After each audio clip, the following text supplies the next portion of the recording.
Le jour de l'examen, l'inspecteur dispose d'un petit livret avec la liste des questions numérotées de 1 à 100. Pour savoir quelles questions poser, il se basera sur les 2 derniers chiffres du totaliseur kilométrique. Par exemple, ici, il posera la question numéro 32. Vous aurez 3 questions. Une question portant sur une vérification intérieure ou extérieure, une question portant sur la sécurité routière et une question sur les premiers secours. Il existe plusieurs questions où l'on vous demandera de vérifier l'état, la propreté et le fonctionnement de certains éléments. C'est le cas par exemple des feux. Dans ce cas, vous faites le tour de tous les éléments demandés et si tout est bon, vous dites qu'ils fonctionnent, c'est-à-dire qu'ils sont allumés, qu'ils sont propres, c'est-à-dire pas sales, et en bon état, c'est-à-dire pas cassés. Dernière précision, lorsque vous voudrez allumer un feu, actionner un essuie-glace ou afficher un voyant, il se peut que celui-ci ne soit pas fonctionnel directement. Auquel cas vous avez 2 possibilités, soit vous mettez le contact, soit vous allumez le moteur. Allumez le ou les feux de brouillard arrière et montrez le voyant correspondant. Avant tout, il faut d'abord être au moins en feu de position, puis on tourne l'anneau 2 fois en avant.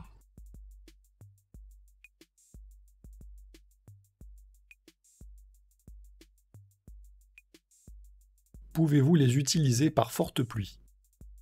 Non, car leur forte puissance risquerait d'éblouir les gens derrière nous. Allumez les feux de route et montrez le voyant correspondant. Avant tout, il faut être en feu de croisement en tournant le bout de 2 crans en avant. Puis on allume les feux de route en tirant la manette vers soi.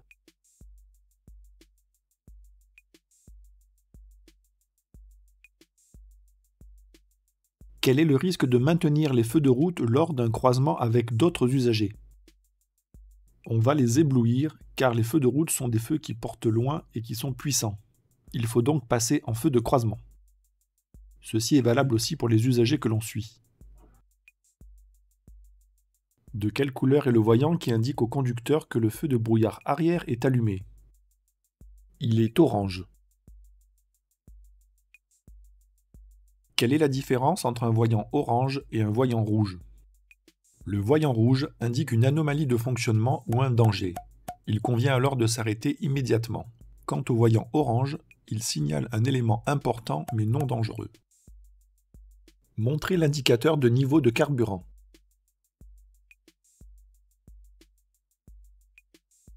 Quelles sont les précautions à prendre lors du remplissage du réservoir? Il faut tout d'abord arrêter le moteur et veiller à ne pas faire déborder le carburant. Il est aussi interdit de fumer ou d'utiliser son téléphone portable. Montrez le voyant d'alerte signalant une pression insuffisante d'huile dans le moteur.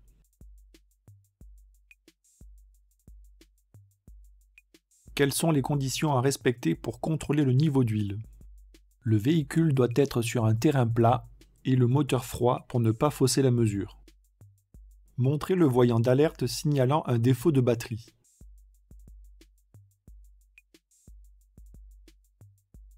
Qu'est-ce qui peut provoquer la décharge de la batterie moteur éteint? Si le moteur est éteint, le fait de laisser un appareil électrique allumé, tel que l'autoradio ou encore les phares, finira par vider la batterie. De quelle couleur est le voyant qui indique une défaillance du système de freinage? Le voyant est rouge. Quel est le risque de circuler avec un frein de parking mal desserré? On aura une dégradation du système de freinage. Montrez le voyant d'alerte signalant une température trop élevée du liquide de refroidissement.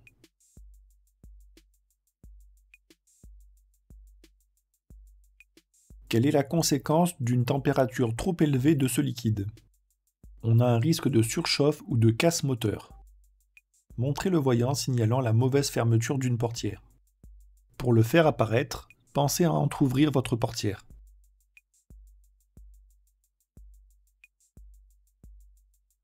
Quelles précautions dois-je prendre pour que les enfants installés à l'arrière ne puissent pas ouvrir leur portière?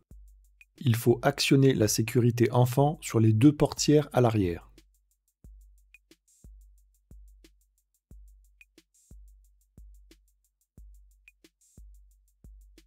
Montrez le voyant signalant l'absence de bouclage de la ceinture de sécurité du conducteur.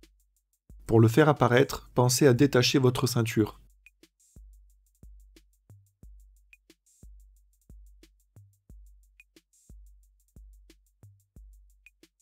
En règle générale, à partir de quel âge un enfant peut-il être installé sur le siège passager avant du véhicule? Il peut y être installé à partir de 10 ans. Montrez sur le tableau de bord le voyant indiquant une baisse de pression d'air d'un pneumatique.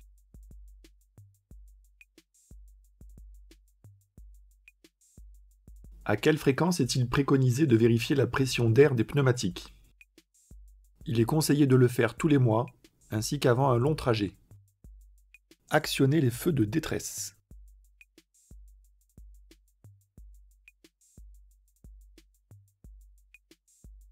Quand les utilise-t-on? On les utilise lorsqu'on est en panne ou accidenté sur la chaussée, ou lorsqu'on est le dernier d'une file après un fort ralentissement. Faites fonctionner les essuie-glaces avant du véhicule sur la position la plus rapide. La commande des essuie-glaces se trouve à la droite du volant. Plus on monte la manette, plus les essuie-glaces iront vite. En position rapide, il faut donc la mettre tout en haut.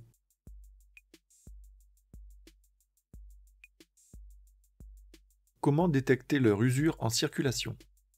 Les balais n'évacueront pas bien l'eau ou laisseront des traces. Faites fonctionner l'essuie-glace arrière du véhicule. Pour ce faire, on tourne le bout de la manette de droite d'un cran en avant. Pour une bonne visibilité vers l'arrière, en plus de l'utilisation de l'essuie-glace, quelle commande pouvez-vous actionner par temps de pluie? On peut utiliser la commande de dégivrage ou de désembuage arrière. Positionnez la commande pour diriger l'air vers le pare-brise.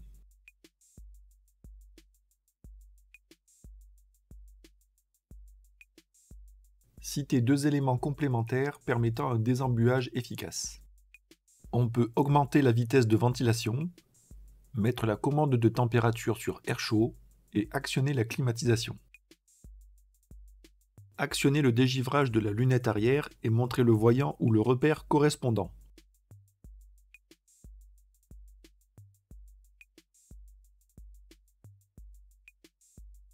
Quelle peut être la conséquence d'une panne de dégivrage de la lunette arrière? La buée ou le givre ne pourront pas être éliminés, gênant ainsi la visibilité. Montrez la commande de recyclage de l'air.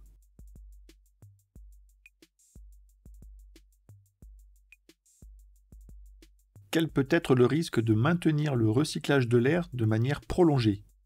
On a un risque de mauvaise visibilité par l'apparition de buées sur les surfaces vitrées. Montrez la commande de réglage de hauteur des feux.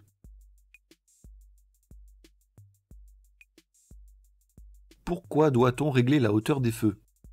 D'une part pour ne pas éblouir les autres usagers s'ils sont réglés trop haut, et d'autre part pour ne pas avoir une mauvaise visibilité vers l'avant s'ils sont réglés trop bas. Mettez le rétroviseur intérieur en position nuit. Pour ce faire, on tire la languette située derrière le rétroviseur vers soi. Quel est l'intérêt de la position nuit? L'intérêt est de ne pas être ébloui par le véhicule qui nous suit. Montrez la commande de réglage du volant.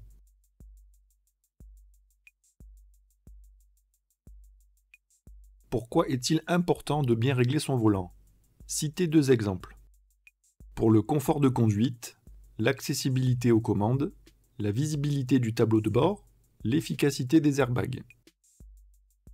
Sans l'actionner, montrez la commande de l'avertisseur sonore.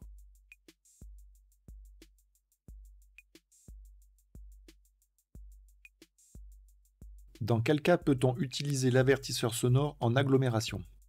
Pour prévenir d'un danger immédiat. Montrez la commande permettant d'actionner le régulateur de vitesse.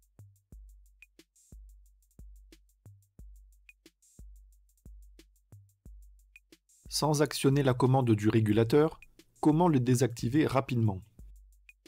On le désactive en appuyant sur la pédale du frein ou la pédale de l'embrayage. Si le véhicule en est équipé, montrez la commande du limiteur de vitesse.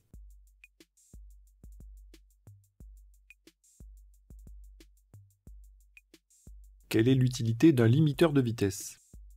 Il a pour but de ne pas dépasser la vitesse programmée par le conducteur. Montrez la commande permettant de désactiver l'airbag du passager avant.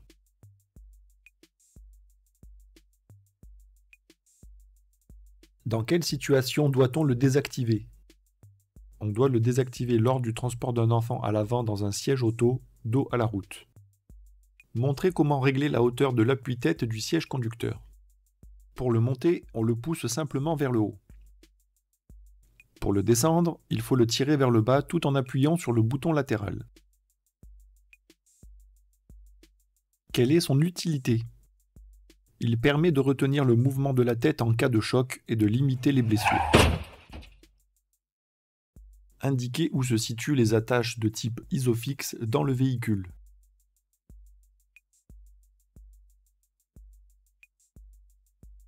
Peut-on fixer tous les sièges enfants sur des attaches de type Isofix? Non, uniquement ceux compatibles avec ce type d'attache. Vérifiez la présence du gilet de haute visibilité. Ce gilet doit être à portée immédiate du conducteur. On le place généralement soit dans la boîte à gants, soit dans les rangements de portière. En cas de panne ou d'accident, quel autre accessoire de sécurité est obligatoire? Il s'agit du triangle de présignalisation. Vérifiez la présence du triangle de présignalisation. En général, on le place dans le coffre. Utilise-t-on le triangle de présignalisation sur autoroute? Surtout pas, car il serait beaucoup trop dangereux d'aller le placer. Vérifiez la présence du certificat d'immatriculation du véhicule, appelé aussi carte grise. On la place généralement dans le pare-soleil, dans les rangements de portière ou dans la boîte à gants. Quels sont les deux autres documents obligatoires à présenter en cas de contrôle par les forces de l'ordre? Il s'agit du permis de conduire et de l'attestation d'assurance du véhicule. Vérifiez la présence de l'attestation d'assurance du véhicule et de sa vignette sur le pare-brise. En général, on place l'attestation d'assurance dans le pare-soleil, dans les rangements de portière ou dans la boîte à gants. La vignette, quant à elle, se situe en bas à droite du pare-brise. Quels sont les deux autres documents obligatoires à présenter en cas de contrôle par les forces de l'ordre? Il s'agit du permis de conduire et du certificat d'immatriculation. Vérifiez la présence du constat amiable dans le véhicule. On le place généralement dans les rangements de portière ou dans la boîte à gants. En cas d'accident, dans quel délai doit-il être transmis à l'assureur? Il faut le transmettre dans les 5 jours ouvrés, c'est-à-dire sans compter le samedi et le dimanche. Vérifiez la présence de l'éthylotest. On le place généralement dans la boîte à gants. À partir de quel taux d'alcoolémie, en période de permis probatoire, est-on en infraction? On est en infraction à partir de 0,2 g par litre dans le sang, c'est-à-dire 0 verre, car dès le premier verre, ce seuil peut être dépassé. Vérifiez l'état, la propreté et le fonctionnement des feux diurnes. Pour rappel, les feux diurnes sont situés à l'avant et sont allumés en permanence dès lors que vous mettez le contact ou le moteur en marche. Quelle est leur utilité? Ils servent à rendre le véhicule plus visible le jour. Contrôlez l'état, la propreté et le fonctionnement des feux de position à l'avant et à l'arrière du véhicule. Avant de sortir, pensez à les allumer en tournant le bout de un cran en avant. Vous noterez qu'à l'avant, il s'agit des feux diurnes légèrement atténués.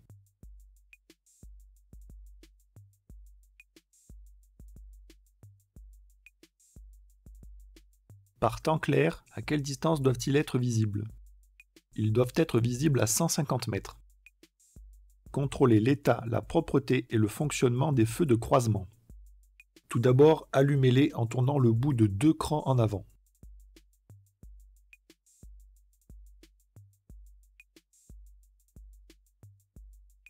Quelles sont les conséquences d'un mauvais réglage de ces feux? On aura une mauvaise vision vers l'avant s'ils sont réglés trop bas, ou le risque d'éblouir les usagers devant nous s'ils sont réglés trop haut. Contrôlez l'état, la propreté et le fonctionnement des feux de route. Avant tout, allumez-les en tournant le bout de 2 crans en avant, puis en tirant la manette vers soi.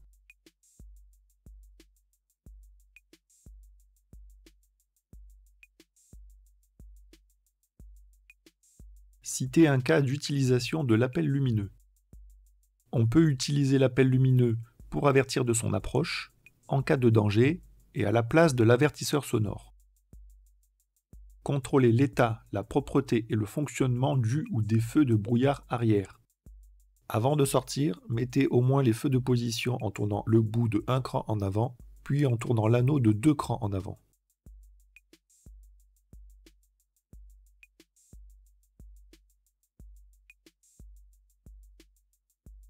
Dans quel cas les utilise-t-on?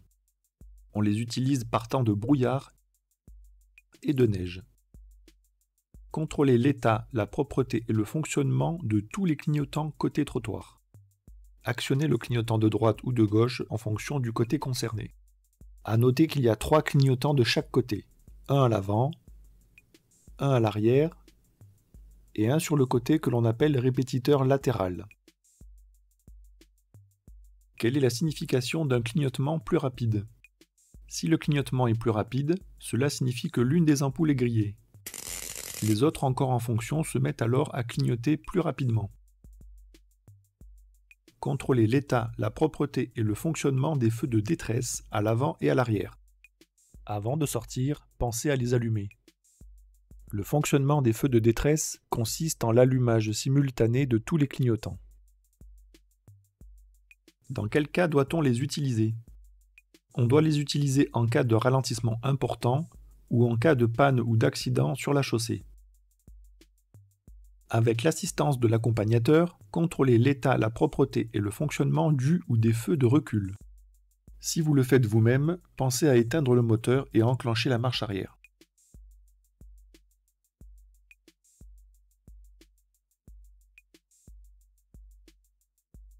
Quelles sont leurs deux utilités? Ils servent à avertir les autres usagers de la manœuvre et à éclairer la zone de recul la nuit. Avec l'assistance de l'accompagnateur, contrôlez l'état, la propreté et le fonctionnement des feux de stop. Pour cette question, vous devrez demander à votre moniteur d'aller appuyer sur la pédale du frein pendant que vous allez à l'arrière avec l'inspecteur pour vérifier les feux stop. Quelle est la conséquence en cas de panne des feux de stop? La conséquence est un manque d'information pour les usagers suiveurs et un risque de collision. Vérifiez l'état et la propreté des plaques d'immatriculation. N'oubliez pas qu'il y a 2 plaques d'immatriculation, une à l'avant et une à l'arrière. Quelles sont les précautions à prendre en cas d'installation d'un porte-vélo? On doit veiller à ce que la plaque d'immatriculation et les feux restent bien visibles. Vérifiez le fonctionnement de l'éclairage de la plaque d'immatriculation à l'arrière. Mettez en marche n'importe quel feu pour que la lumière puisse s'allumer. Un défaut d'éclairage de la plaque lors du contrôle technique entraîne-t-il une contre-visite? Oui, dans ce cas, la contre-visite est obligatoire. Contrôlez l'état du flanc sur l'un des pneumatiques. Le flanc, c'est le côté du pneu. On ne doit y trouver ni déchirure, ni bosse ou hernie. Citez un endroit où l'on peut trouver les pressions préconisées pour les pneumatiques. Elles sont indiquées soit dans la notice d'utilisation du véhicule, soit sur une plaque sur une portière, soit au niveau de la trappe à carburant. Pour notre véhicule, elle est dans l'encadrement de la portière conducteur. Sur le flanc d'un pneumatique, désignez le repère du témoin d'usure de la bande de roulement. Pour rappel, la bande de roulement est la partie en contact avec la chaussée. C'est elle qui possède les rainures.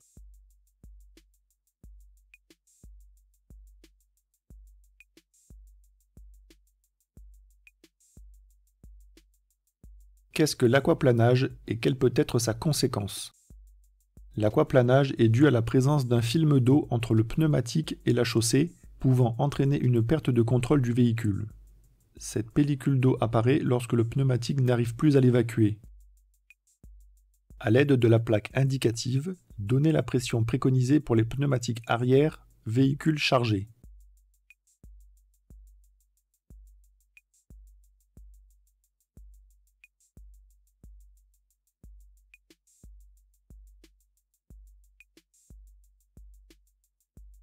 À quelle fréquence est-il préconisé de vérifier la pression des pneus? Il convient de la vérifier chaque mois pour une utilisation normale de son véhicule et avant chaque long trajet. Vérifiez l'état et la propreté des dispositifs réfléchissants. Rappelons que les dispositifs réfléchissants ne sont pas des feux. Ils réfléchissent simplement la lumière lorsqu'un véhicule passe à proximité avec les phares allumés. On ne les trouve qu'à l'arrière du véhicule. Quelle est l'utilité des dispositifs réfléchissants? Ils servent à rendre visible le véhicule la nuit. Contrôler l'état de tous les balais d'essuie-glace du véhicule. Pour ce faire, on les soulève un à un pour vérifier l'état du caoutchouc.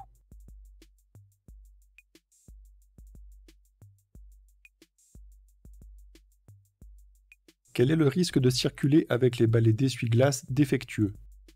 On aura une mauvaise visibilité en cas d'intempérie. Montrer où se situent les gicleurs de lave-glace avant.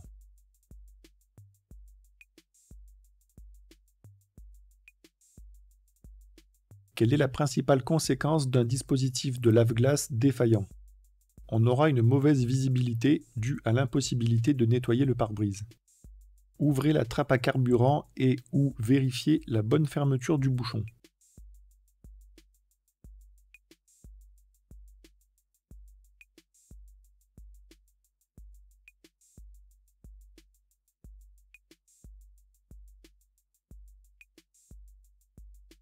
Quelles sont les précautions à prendre lors du remplissage du réservoir? Il faut tout d'abord arrêter le moteur et veiller à ne pas faire déborder le carburant. Il est aussi interdit de fumer ou d'utiliser son téléphone portable. Indiquez où se situe la sécurité enfant sur l'une des portières à l'arrière du véhicule.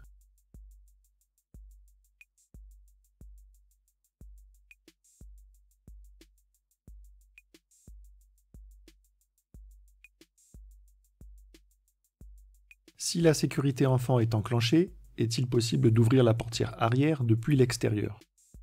Oui, c'est possible.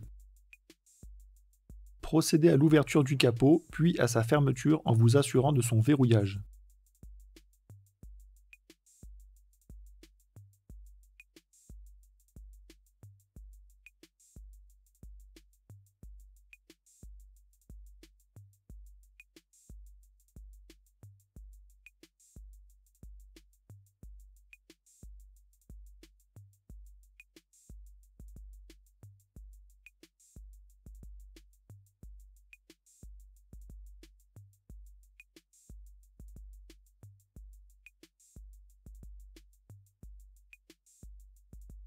Pour un capot s'ouvrant depuis l'avant du véhicule, quelle est l'utilité du dispositif de sécurité?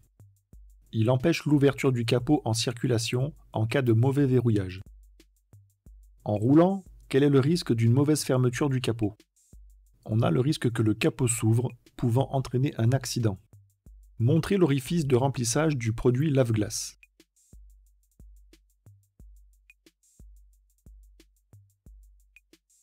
Pourquoi est-il préférable d'utiliser un liquide spécial en hiver? C'est pour éviter le gel du liquide, ce qui pourrait occasionner l'éclatement des canalisations. Quel est le principal risque d'une absence de liquide lave-glace? On a le risque d'une mauvaise visibilité, puisque les surfaces vitrées ne seront pas bien nettoyées. Montrez où s'effectue le contrôle du niveau du liquide de frein. Le niveau se voit par transparence. Quelle est la conséquence d'un niveau insuffisant du liquide de frein? On a une perte partielle ou totale d'efficacité du freinage. Montrez où s'effectue le remplissage du liquide de refroidissement.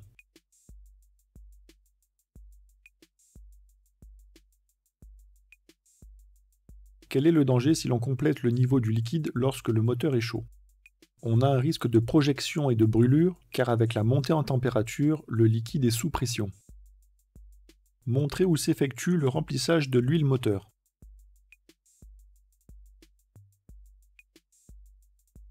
Montrez où doit s'effectuer le contrôle du niveau d'huile moteur. La vérification du niveau se fait au moyen de la jauge.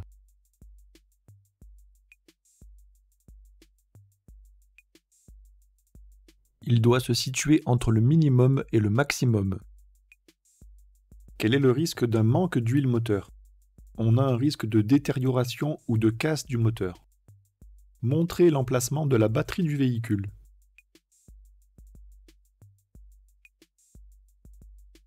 Quelle est la solution en cas de panne de batterie pour démarrer le véhicule sans le déplacer? En fait, on a deux possibilités. Soit on branche une deuxième batterie en parallèle, en branchant les plus ensemble et les moins ensemble, soit on la remplace par une batterie neuve. Montrez où s'effectue le changement d'une ampoule à l'avant du véhicule. L'accès aux ampoules se fait par derrière.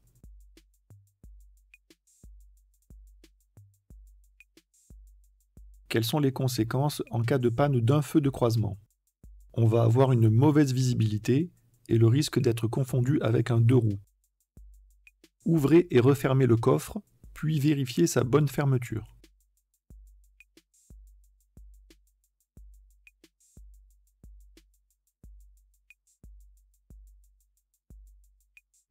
Lorsque vous transportez un poids important dans le coffre, quelles sont les précautions à prendre en ce qui concerne les pneumatiques et l'éclairage avant? Il faudra augmenter la pression des pneumatiques et régler la hauteur des feux avant. Quels sont les risques de circuler avec des objets sur la plage arrière? D'une part, on va avoir une mauvaise visibilité vers l'arrière, et d'autre part, le risque de projection en cas de freinage brusque ou de choc. Montrez où s'effectue le changement d'une ampoule à l'arrière du véhicule. L'accès aux ampoules se fait par derrière, même s'il est préférable de démonter le bloc optique.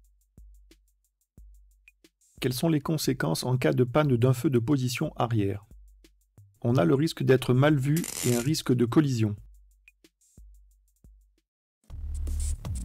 Si la vidéo vous a plu, n'hésitez pas à vous abonner et à laisser un pouce bleu, à consulter d'autres contenus ici et là, et à me soutenir sur la page Tipeee. Et surtout, partagez en masse. À bientôt!